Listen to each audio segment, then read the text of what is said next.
નમસ્કાર દોસ્તો, સ્વાગત કરું છું આપ સૌનું ફરી એકવાર ગુજરાત ગવર્મેન્ટ જોબના યુટ્યુબ પ્લેટફોર્મ પર।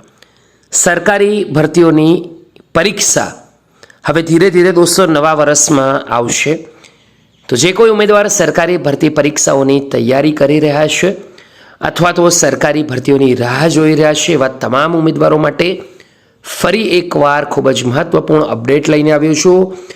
ફરી એકવાર વધુ એક ભરતી પરીક્ષાની અંદર થોડો ઘણો ફેરફાર થયો છે, તો જે કોઈ ઉમેદવાર તૈયારી કરી રહ્યા છે આવી અપડેટ છે તમારે જોવી ખૂબ જ જરૂરી છે, જેથી કરી તમને આઈડિયા રહે કે હાલમાં અભ્યાસક્રમમાં શું ફેરફાર થયો છે અથવા શું નવી અપડેટ આવી છે।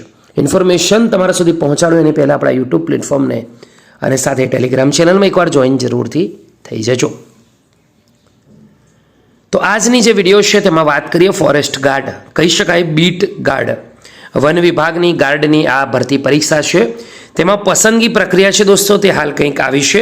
પસંદગી પ્રક્રિયા ક્રમ અનુસાર 2 તબક્કામાં થશે। પ્રથમ તબક્કો હોય તેવું લક્ષી પ્રશ્નોવાળી OMR પદ્ધતિથી લેવાશે અને લેખિત પરીક્ષા રહેશે, જ્યારે બીજો તબક્કો શારીરિક ક્ષમતા કસોટી રહેશે। બંને તબક્કામાં સફળ થયેલ ઉમેદવારોને વોકિંગ ટેસ્ટ પાસ કરવાનું છે।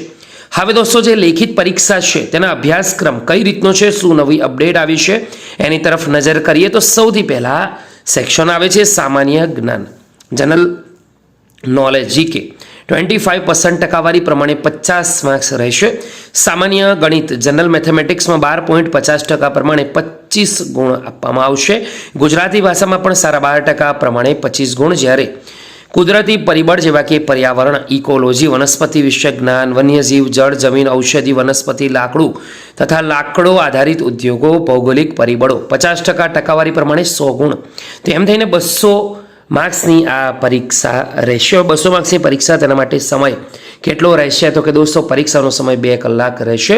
લેખિત પરીક્ષામાં 2 ગુણના 100 પ્રશ્નો, દરેક ક્વેશ્ચન એક હશે, ટોટલ 100 ક્વેશ્ચન, દરેકના 2 ગુણ, એમ થઈને 200 ગુણ રહેશે। હવે દોસ્તો દરેક ખોટા જવાબ માટે મેળવેલ ગુણમાંથી 0.25 ગુણ કમી કરવામાં આવશે।